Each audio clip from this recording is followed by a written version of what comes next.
The lady or the tiger? Many, many years ago, there was a king in a far country.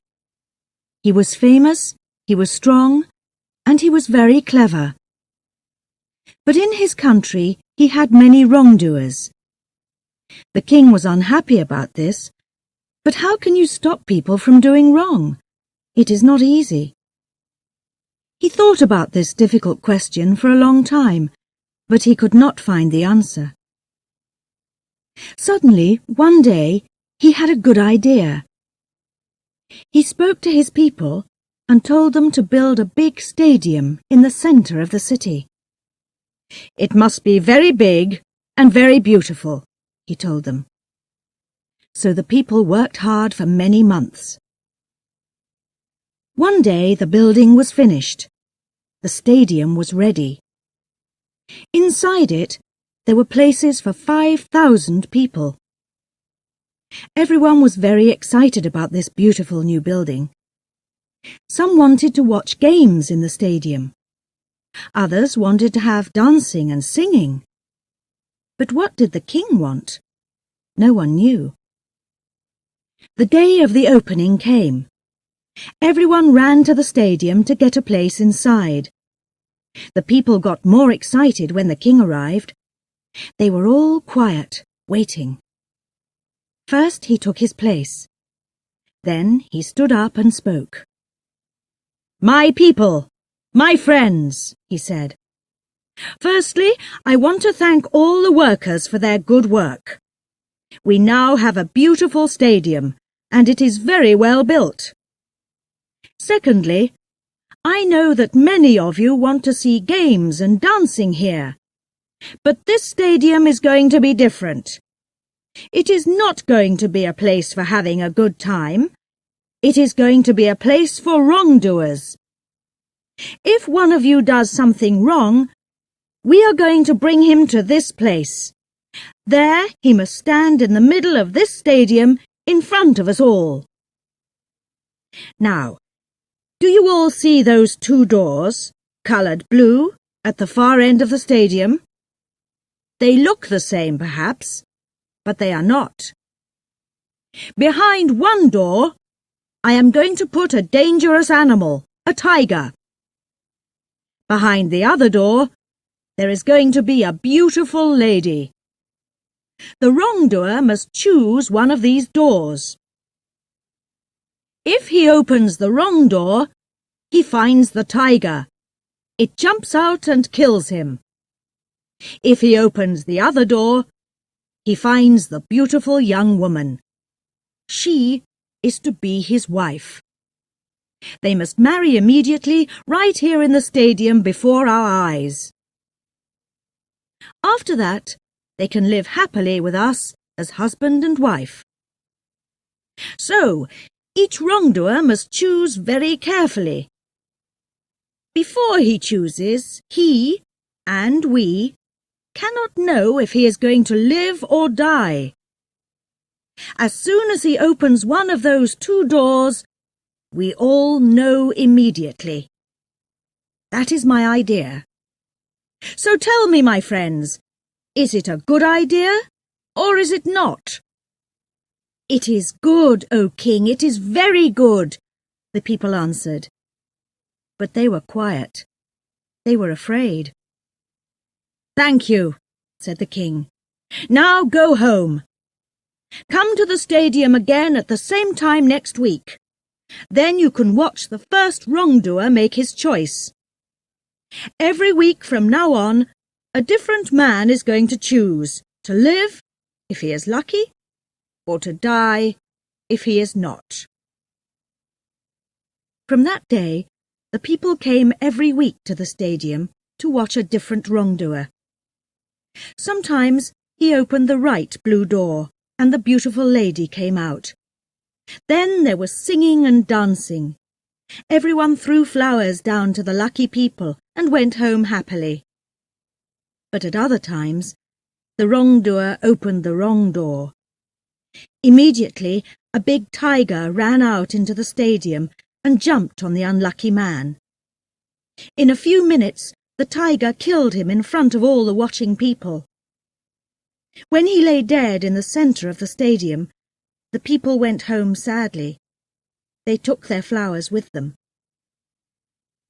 It is interesting that in a short time the number of wrongdoers in the country got much smaller. No one wanted to stand in the middle of the stadium and make that difficult choice. Now, there is another important person in this story. The king had only one child, a daughter. She was very beautiful. She had green eyes and long red hair, and she moved as quickly as a cat. She too was strong and clever, as strong and clever as her father. She did not smile often, but when she smiled, people were happy. When she was angry, everyone was afraid. They knew that at those times she was a very dangerous young woman. Her picture was in every home. Men, women and children followed her when she went walking in the streets of the city. They waited to see her famous smile, and sometimes they were lucky. One day, she was out walking in a city park when she saw a young man. He was a gardener, and the park was where he worked. He was very good-looking. He was tall and strong. He had dark, blue-black hair and a dark moustache. When he laughed, you could see his beautiful white teeth. The king's daughter stopped and looked at him closely. She thought that he was the most beautiful man in the world. She began to talk with him and liked him more and more. The young man could not understand. Why did the king's daughter want to talk to him? He was not important. He was only the king's gardener. But he could not take his eyes off her. As soon as he looked into her big green eyes and saw her smile, he was in love. But he knew that this love was very dangerous. He was not a rich man, not from a rich family. He could never marry the daughter of the king. But the two young lovers knew that they must meet again. They started to meet every day, at times when no one could see them. Every day their love was stronger and stronger. They were very happy. Then, one day, the king found them together, there in the city gardens. His daughter was in the young man's arms. The king was very, very angry. He called his men. Immediately, they took the young man away and shut him in a dark, dirty room. They gave him only bread and water to eat. Now the king's daughter could not see her lover any more. The young man lay in the dark. He knew that he was a wrongdoer and in much danger from the king. Now we know that the king's daughter was a strong young woman and that she was very clever. When her father's men took her lover away, she too saw the danger immediately. She knew very well what was going to happen next. So early in the morning, she went to the stadium. No one saw her go. She spoke to the workers there and gave them some money. "Which room is the tiger in?" she asked. They told her. "And which girl is going to be behind the other door?" The workers did not want to answer. They were afraid. "I must know," said the king's daughter. "Who is she?" "She is the daughter of your father's driver," the workers answered. The king's daughter knew her well, a young and beautiful girl with rich brown hair. But the king's daughter did not like her. She began to think hard. "If my lover chooses the wrong door, he dies. But if he chooses the right door, he marries this cheap little thing, this driver's child, and I lose him. To her. So I too must choose." That afternoon, the king called all his people back to the stadium again. His men brought the young man from the dark room. There he stood, in the middle of the stadium, tired, hungry, and afraid. The king sat in his place above the people. and his daughter sat next to him. She did not move. Her face showed nothing. Then the king stood and spoke to his people. "You all know this gardener, my friends, and you know why he is here. He was the lover of my daughter. For many weeks I did not know that, but I know it now. What happens to a wrongdoer in our country? That, too, we know. He must choose the lady or the tiger. If he opens the wrong door, he must fight the tiger. If he opens the right door, he must marry the lady. So now, choose, young man. Choose very carefully if you want to live and not die." The young man stood quietly and listened to the king's words. But his eyes were not on the king. They were on the face of the king's daughter. She had no smile for him today. But he looked at her eyes. Her eyes told him something. She looked down quickly at her hand. Then she looked up again. He saw her smallest finger move a little to the left. And immediately he knew. The door to open was the door on the left. He turned and walked very slowly to the left-hand door. All the people watched him, without a sound. He put out his hand and opened the door. But here the story ends. Remember that the king's daughter was a clever young woman. She was in love, but she was angry too. Did she want her lover to meet the tiger? A fight that he must lose? Did she want him to die? Or did she want him to live and have another beautiful woman for his wife? To give him this other woman in place of her? We do not know what ideas were at work inside her beautiful head. Tell me, what do you think? Which did she choose? What was behind that door? The lady or the tiger? Miss Bracegirdle's Night of Fear. "This is the room, madame." "Oh, thank you, thank you." "Does madame like the room?" "Oh, yes, thank you. It is very nice." "Does madame want anything more?" "If it is not too late, I want to have a hot bath." "That is quite easy, madame. The bathroom is the room at the end of this floor on the left. I can get the bath ready for madame. There is just one more thing. I came by train from England today, so I am very tired.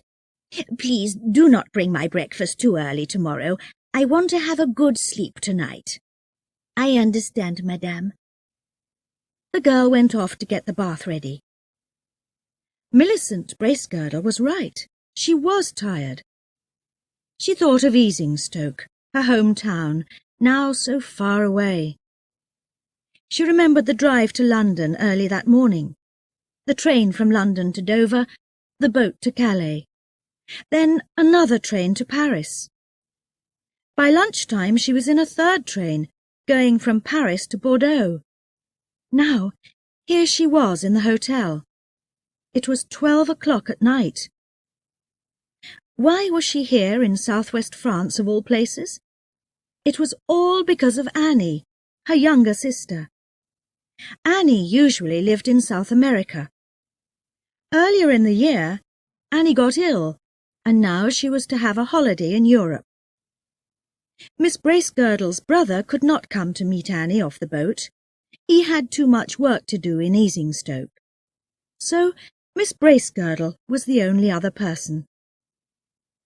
"The ship is going to arrive in Bordeaux tomorrow," thought Miss Bracegirdle, "and I am going to see Annie again after all these years." This was Miss Bracegirdle's first visit to France. She did not usually take holidays away from home. Luckily, she spoke a little French. It is not so difficult to live in France, she thought. The thing to understand is that it is quite different from Easingstoke. She took her things one by one out of her bag and put them away carefully. She thought about her home in Easingstoke, with flowers in all the rooms and photographs of the family.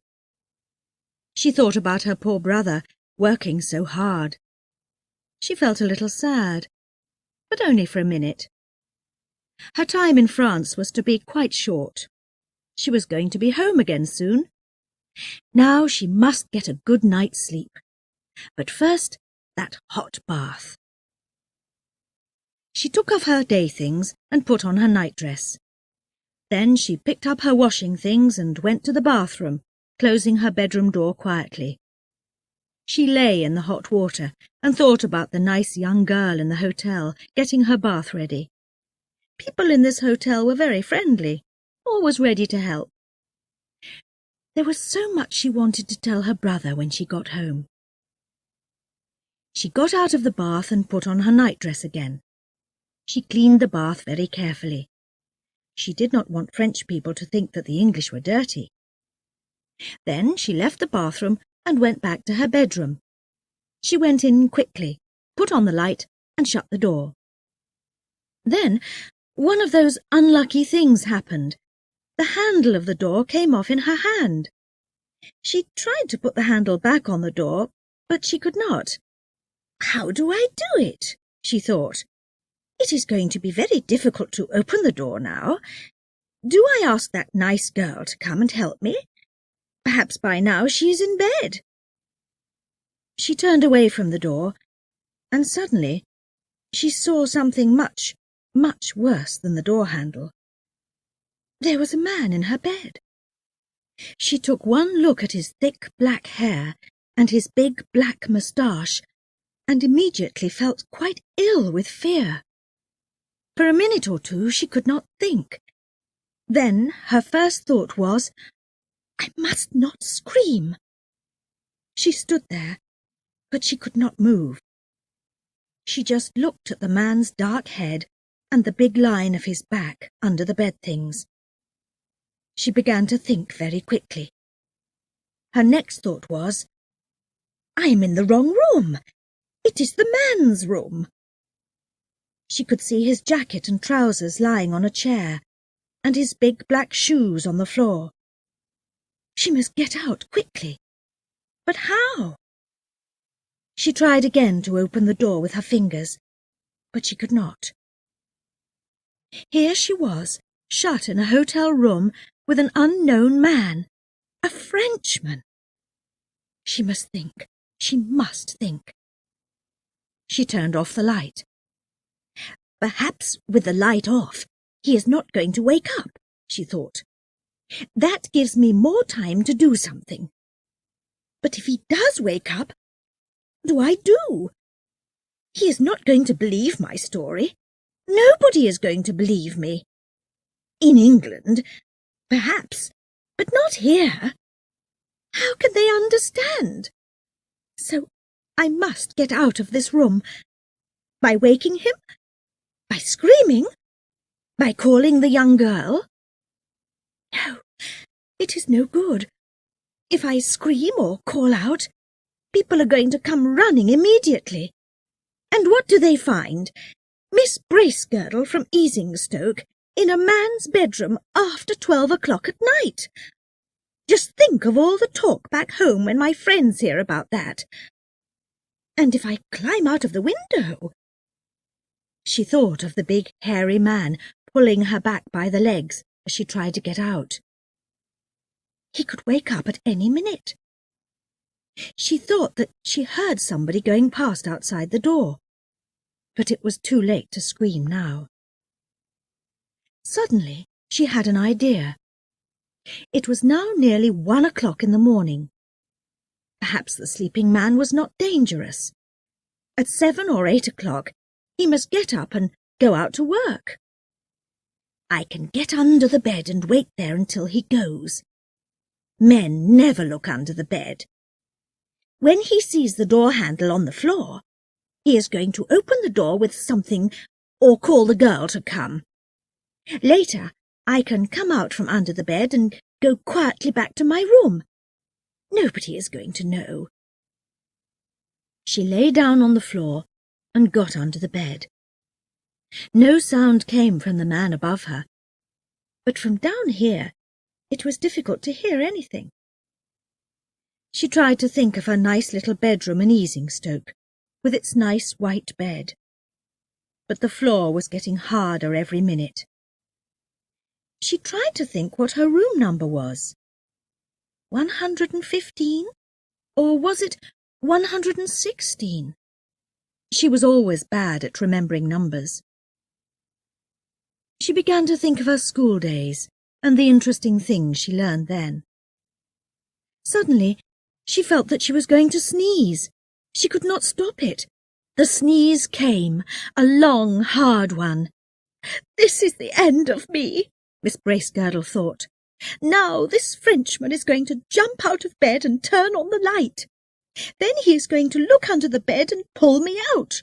And then, what can I do then? I can scream if he puts his hands on me. Perhaps it is better to scream first, before that happens. If not, he can put his hand over my mouth and stop me from screaming." But no scream came out of her mouth. Her fear was much too strong. She stayed very quiet and listened. Was he going to hit her? With one of those heavy shoes, perhaps? But nothing happened. Miss Bracegirdle suddenly knew that she could not stay under that bed a minute longer. It was better to come out, wake up the man, and tell him everything. With difficulty, she got out from under the bed and stood up. She went over to the door and put on the light. She turned to the bed and said, as strongly as she could, "Monsieur!" Nothing happened.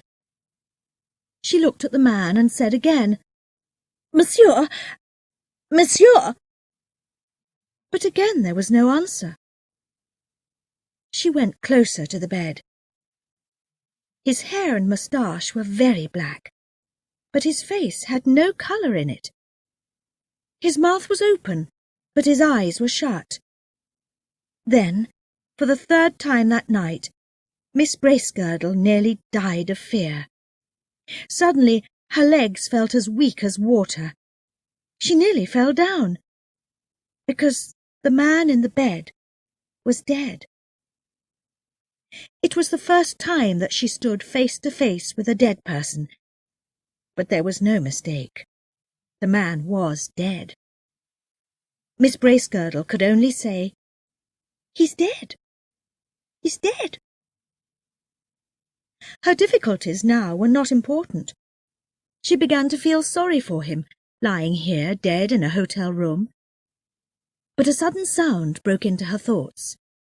Somebody outside the door put down some shoes. The shoe-cleaning boy. She heard the sound of his feet die away and remembered where she was. To be in an unknown man's bedroom was bad, but to be in a room with a dead man was much, much worse. If they found her here, people were going to think she killed him. A picture came into her head.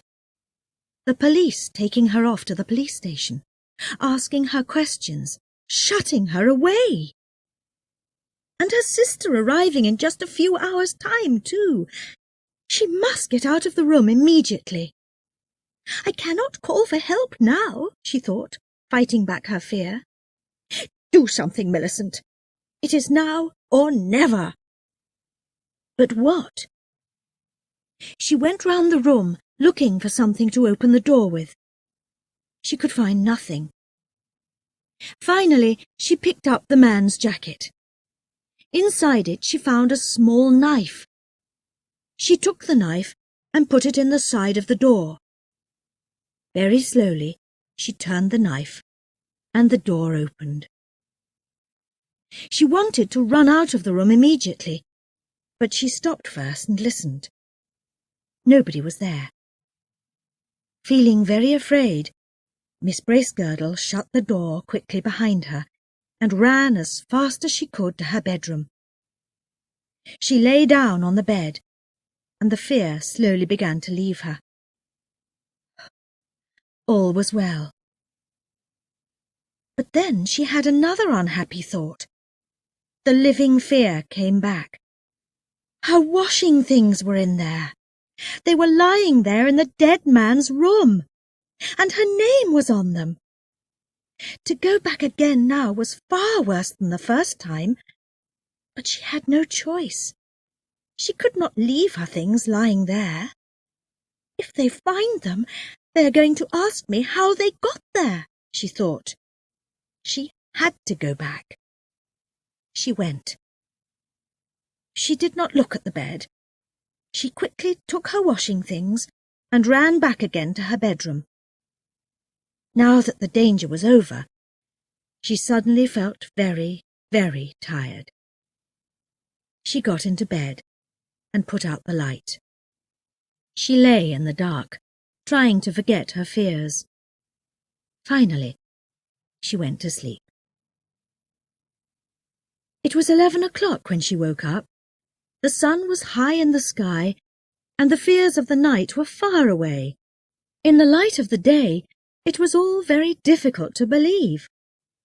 Miss Bracegirdle tried to think about other things.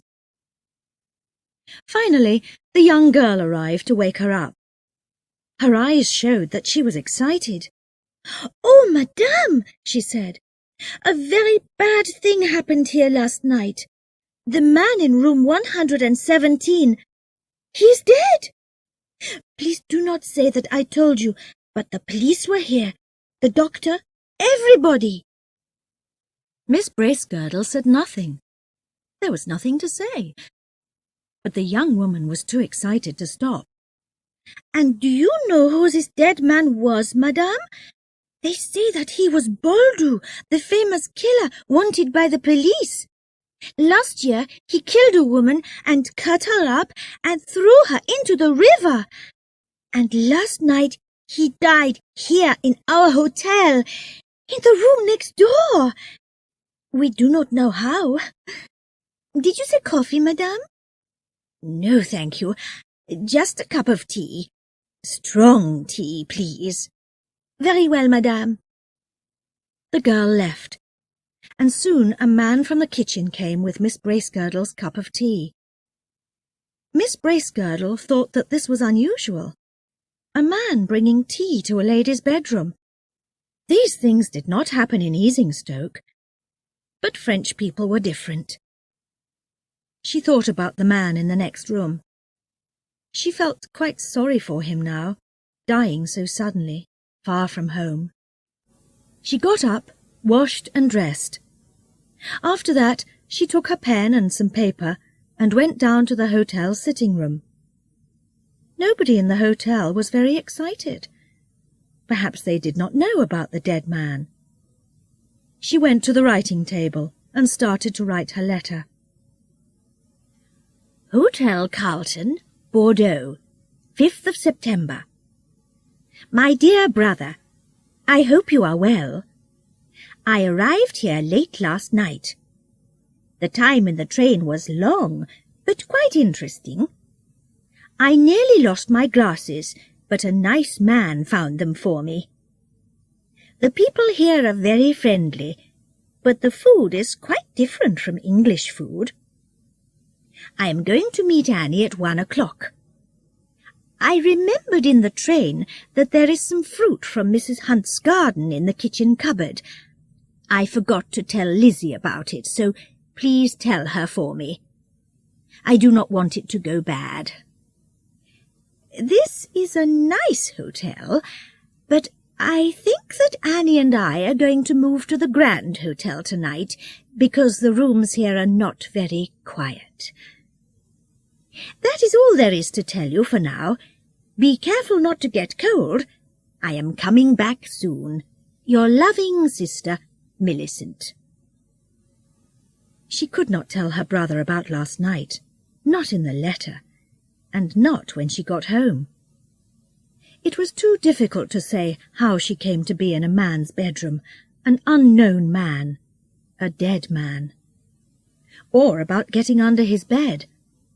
Or about opening the door with his knife. Her brother always felt unhappy if anything unusual happened to her. It was much better not to say anything. She put on her hat and coat and went out to send the letter. The sun was warm. It was good to walk in the streets. There were a lot of people in the cafes, laughing, talking, moving about. They were so different from the people in Easingstoke. It was exciting to be in France. "I was in a Frenchman's bedroom all last night," she suddenly thought. She smiled. Miss Bracegirdle walked more quickly to the letterbox to send her letter. Her face was a little red, but perhaps only because it was a warm day. She put her letter in the box and waited to hear it fall inside. It fell. So that was that. She turned and went to meet her sister off the boat from South America.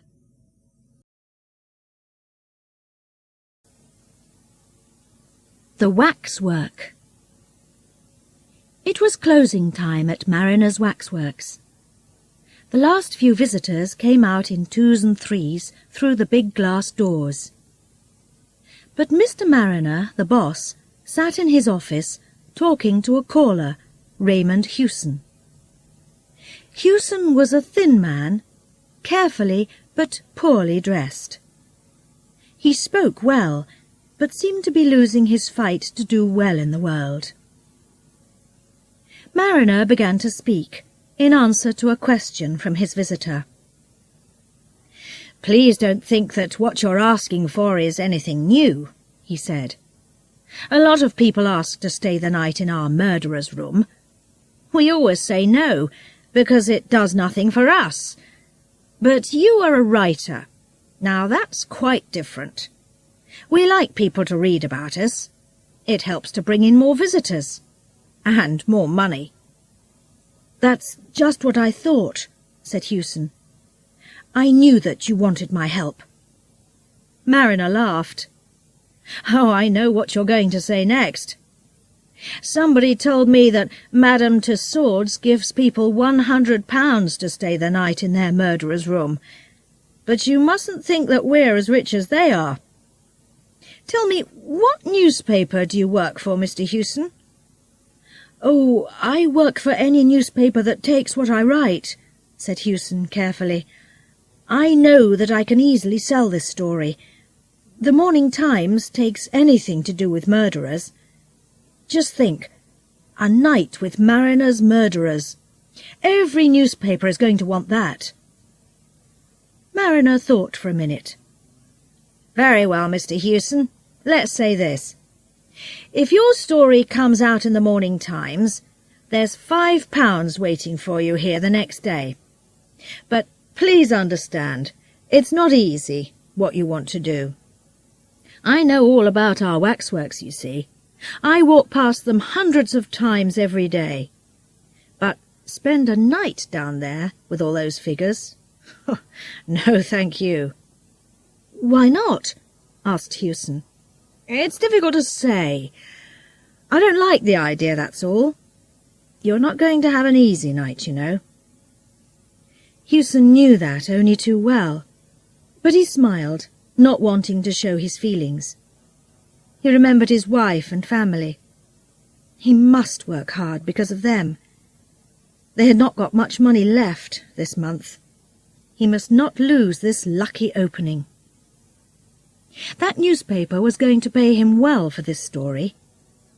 And then there was the £5 from Mariner, too. Perhaps if he wrote a good story, the newspaper had more work to give him.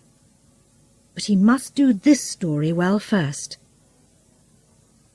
"Murderers often have a hard time, but we writers have our difficulties too," he said, laughing. "Your murderer's room is no hotel bedroom, but I don't think your waxworks are going to make me too unhappy." "You don't feel afraid, then?" "Oh, no," laughed Hewson.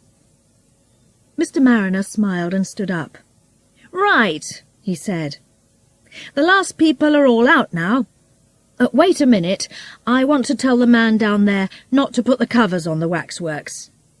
And to tell our night people that you're going to be down below. Then I can show you round." He picked up a telephone and spoke into it. Then he said, "There's just one thing I must ask. There was some talk of a fire down in the murderer's room earlier this evening. I don't know who said there was a fire, but it seems it was a mistake. So please don't smoke. Now, if you're ready, let's make a move." Hewson followed Mariner through 5 or 6 rooms, where his men were at work covering up the kings of England and other famous people. Mariner spoke to one of the men, asking him to bring an armchair to the murderer's room. "I'm sorry, but that's the best we can do," he said. "Perhaps if you sit in the chair, you can get some sleep."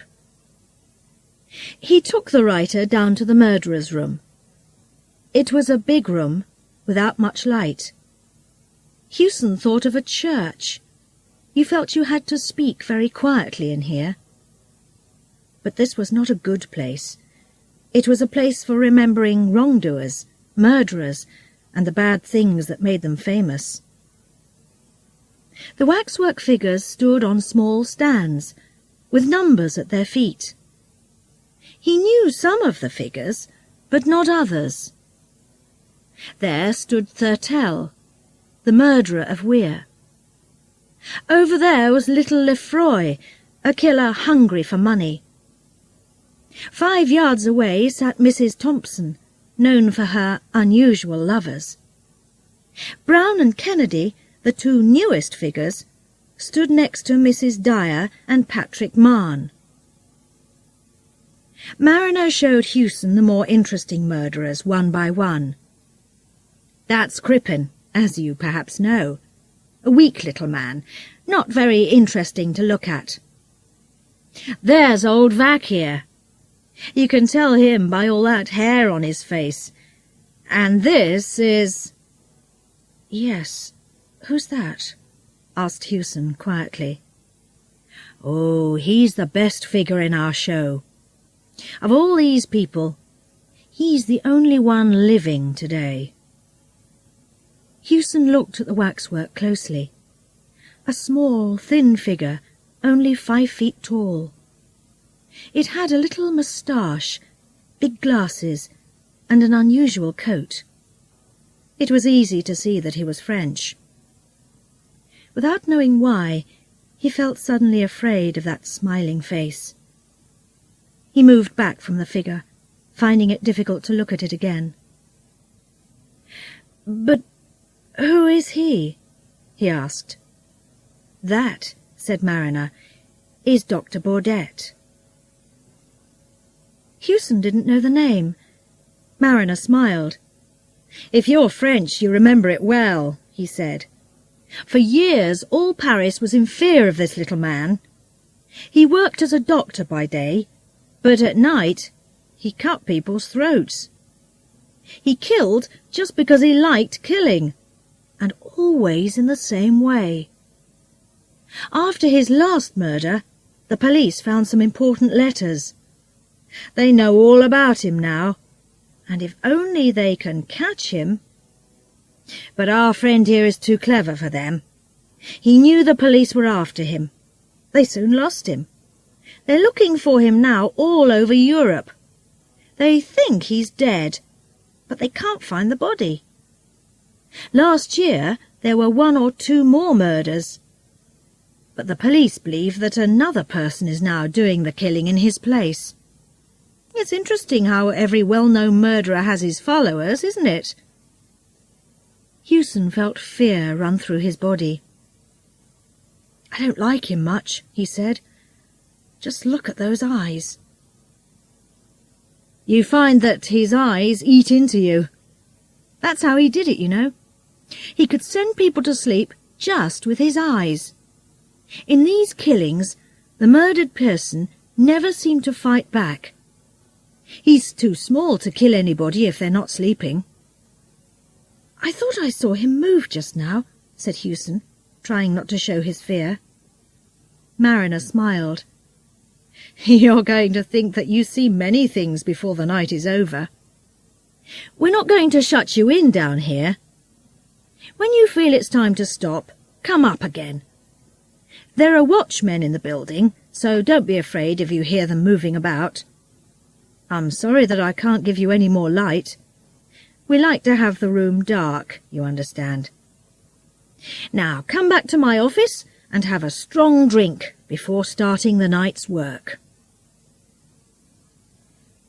The night watchman brought the armchair for Hewson. He tried to make him laugh. Where do I put it, sir? He asked. Just here. Then you can talk to Dr. Crippen when you get tired of doing nothing.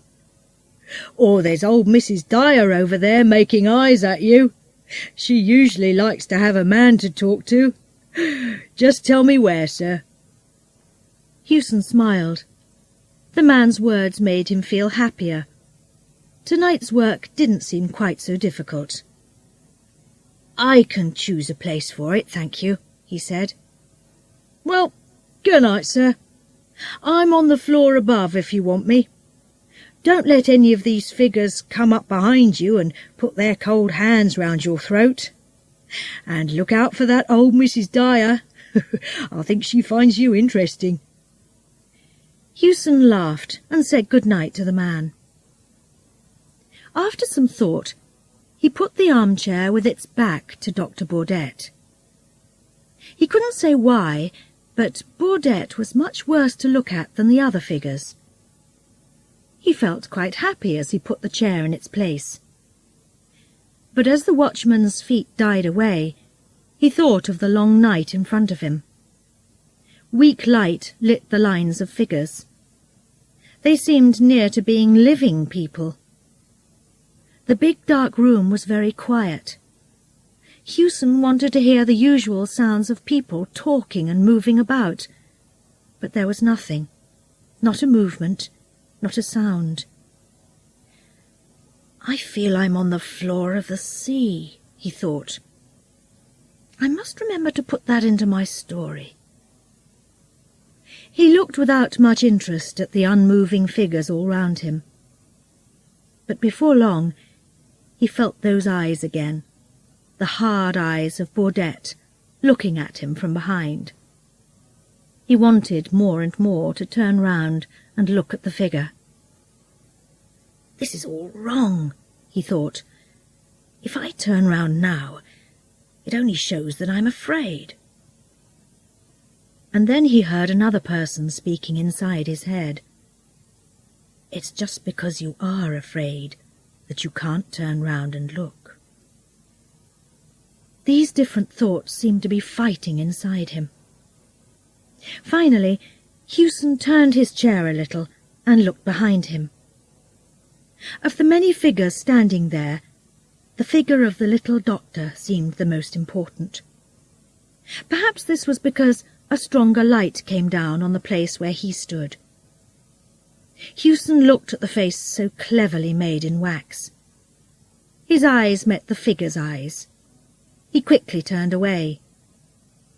He's only a waxwork, the same as the others, Hewson said quietly.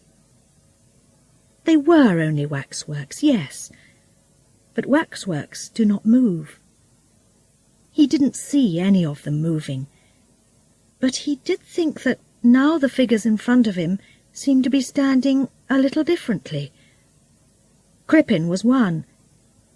Was his body turned a little more to the left? Or, he thought, perhaps my chair isn't quite in the same place after turning round. Hewson stopped looking. He took out a little book and wrote a line or two. Everything quiet. Feel I'm on the floor of the sea. Baudette trying to send me to sleep with his eyes. Figures seem to move when you're not watching. He closed the book and quickly looked to his right. He saw only the weak wax face of Lefroy looking back at him with a sorry smile. It was just his fears. Or was it? Didn't Crippen move again as he looked away? He just waited for you to take your eyes off him, then made his move. That's what they all do. I know it, he thought. It's too much. He started to get up from his chair. He must leave immediately. He couldn't stay all night with a lot of murderers moving about when he wasn't looking. Hewson sat down again. He must not be so jumpy. They were only waxworks, so there was nothing to fear. But why then did he feel so afraid, always thinking that they played games with him? He turned round again quickly and met Baudette's hard eyes. Then suddenly he turned back to look at Crippen. Ha! He nearly caught Crippen moving that time. "Be careful, Crippen, and all you others," he said. "If I do catch you moving, I'm going to break your arms and legs off. Do you hear?" I can leave now, he thought. I've got a lot to write about. A good story. 10 good stories. The Morning Times isn't going to know how long I stayed here. They aren't interested. But the watchman is going to laugh if he sees me leaving so early. And then there's the money from Mariner. I don't want to lose that.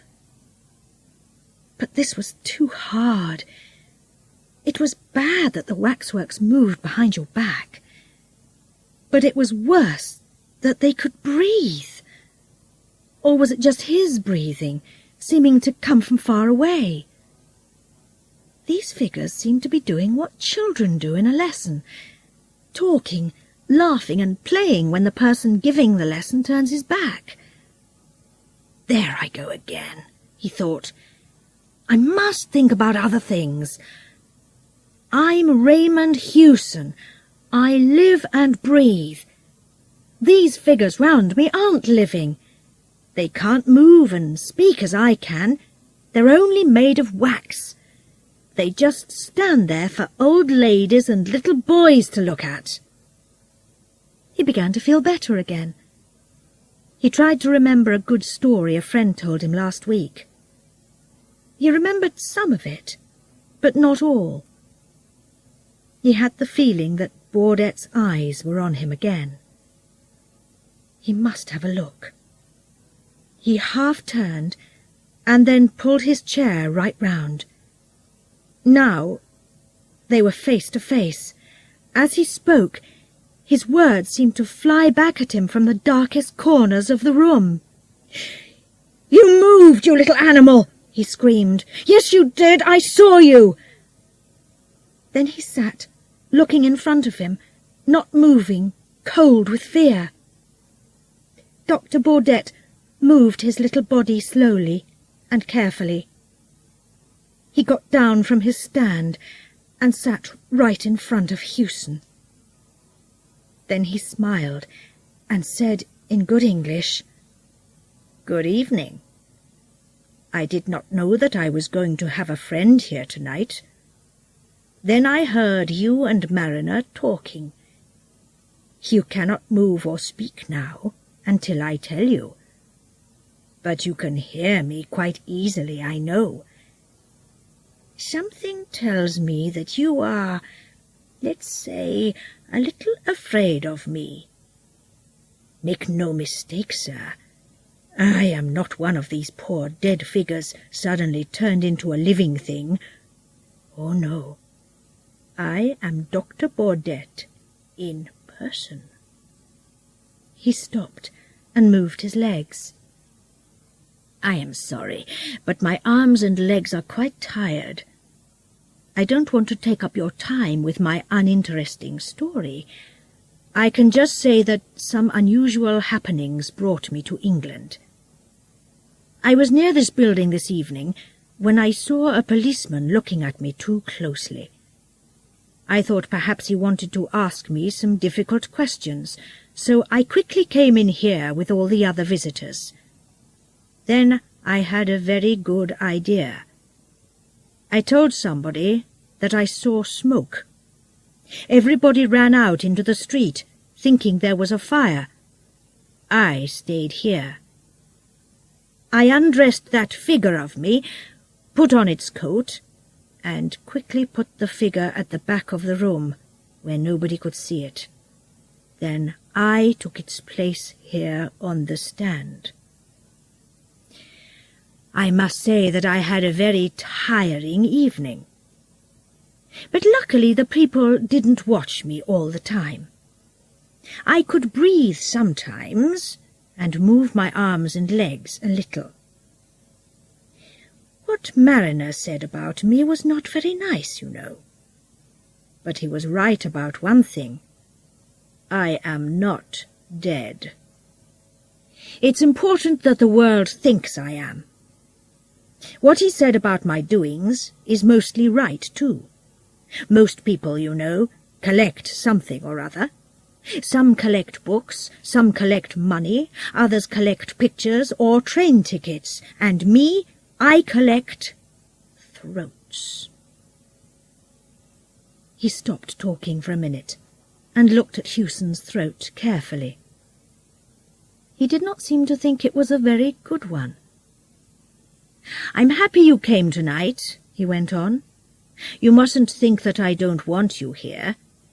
It was difficult for me to do any interesting collecting over the last few months. So now I'm happy to go back to my usual work." "I'm sorry to see that your throat is a little thin, sir. Perhaps that is not a nice thing to say, but I like men with big throats best.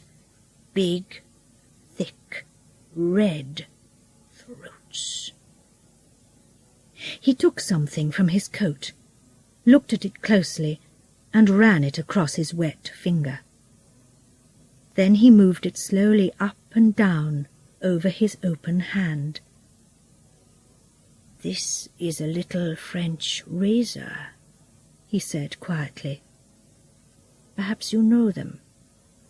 They do not cut very far into the throat, but they cut very cleanly, I find. In just a minute I am going to show you how well they cut. But first I must ask the question that I always ask. Is the razor to your liking, sir?" He stood up, small and very dangerous. He walked over to Hewson as slowly and quietly as a cat going after a bird. "Please be so good as to put your head back a little. Thank you. And now a little more. Just a little more. Ah, thank you. That's right, monsieur. Thank you.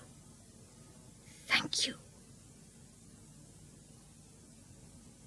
At one end of the room is a small window. In the daytime it gives a weak light. After the sun comes up, this new light makes the room seem sadder and dirtier than before.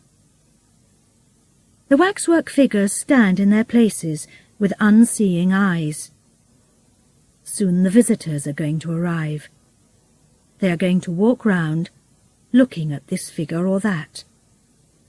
But today, in the centre of the room, Hewson sits with his head far back in his armchair. His face is up, ready for the razor. There is no cut on his throat, or anywhere on his body, but he is cold, dead. And Dr. Baudette watches the dead man from his stand, without any show of feeling.